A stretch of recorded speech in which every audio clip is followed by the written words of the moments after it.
There's a quiet kind of pain that doesn't scream. It doesn't break you all at once. It lingers, soft, invisible, hiding behind laughter, inside long nights, behind the words "I'm okay." It's the kind of pain that looks like strength from the outside, because no one sees the effort it takes to hold yourself together. You feel it when you check your phone too often, waiting for a message that never comes.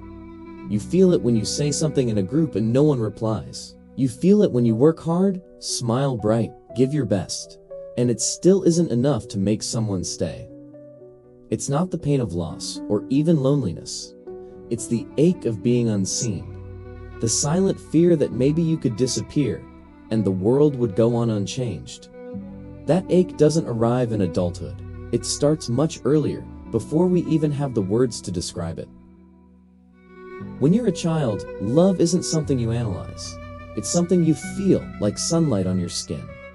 It's in the warmth of your mother's hands, the softness in your father's voice, the way their eyes light up when they see you walk into a room.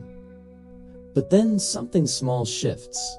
Maybe your parent is tired, distracted, stressed.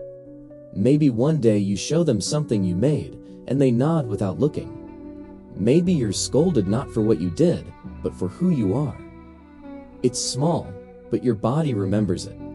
You learn that attention feels like oxygen, and when it's gone, you hold your breath.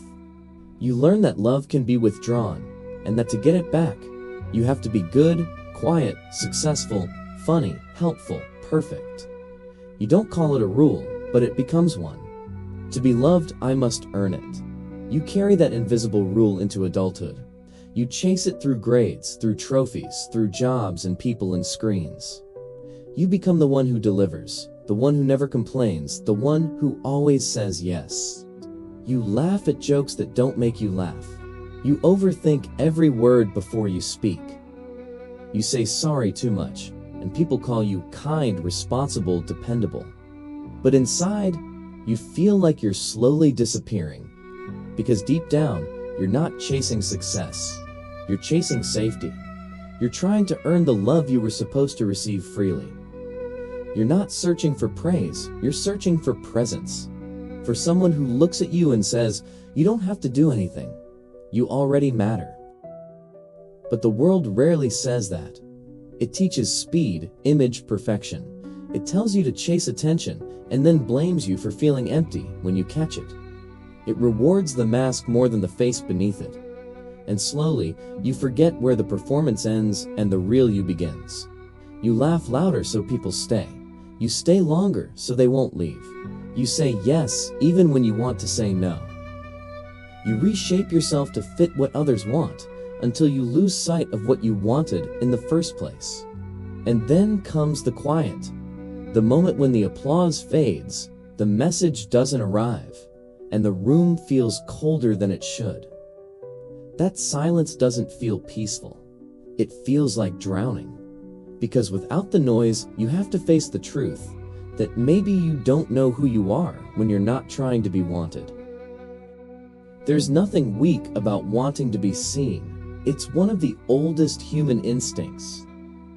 For most of history, belonging meant survival. Being ignored once meant danger. That's why rejection hurts like a wound.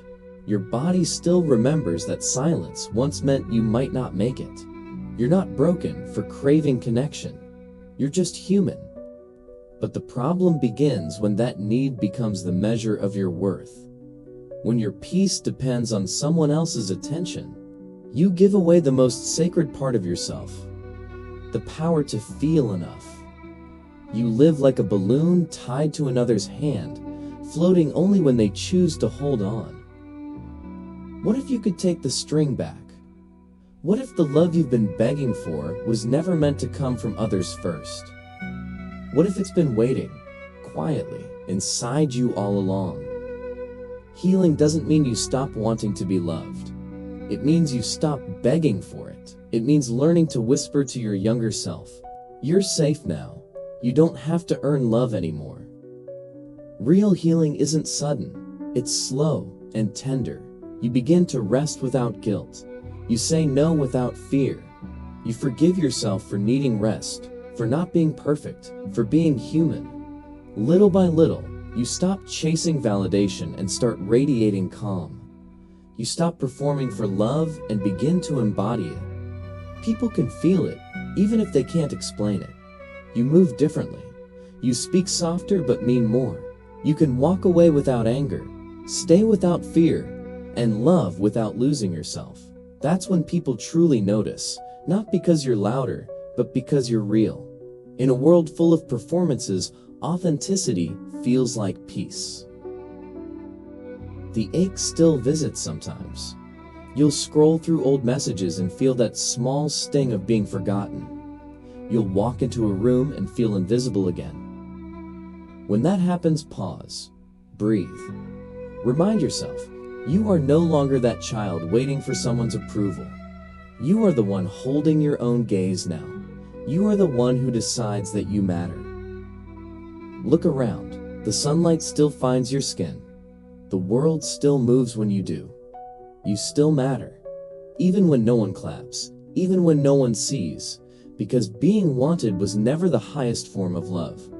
Being whole is. Once you touch that truth, everything changes. You stop asking, do I matter to them? And start asking, how can I matter to the world?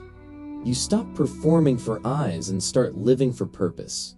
You begin wanting others not to fill your emptiness, but to share your fullness. Love stops being something you chase. It becomes something you give. Because real love doesn't demand, it recognizes. It doesn't ask you to shrink, it asks you to stay. And when you can do that, when you can choose yourself completely, you find something stronger than being wanted. You find peace. And in that peace, you finally see what you've been searching for all along. Not someone else's eyes, but your own reflection, quiet and steady, whispering back, I see you, and you are enough. If this story spoke to something quiet inside you, stay. There are more stories here, gentle reminders for the parts of you still learning to heal. Subscribe to the Growth Valley and keep walking with us, slowly, softly, toward peace.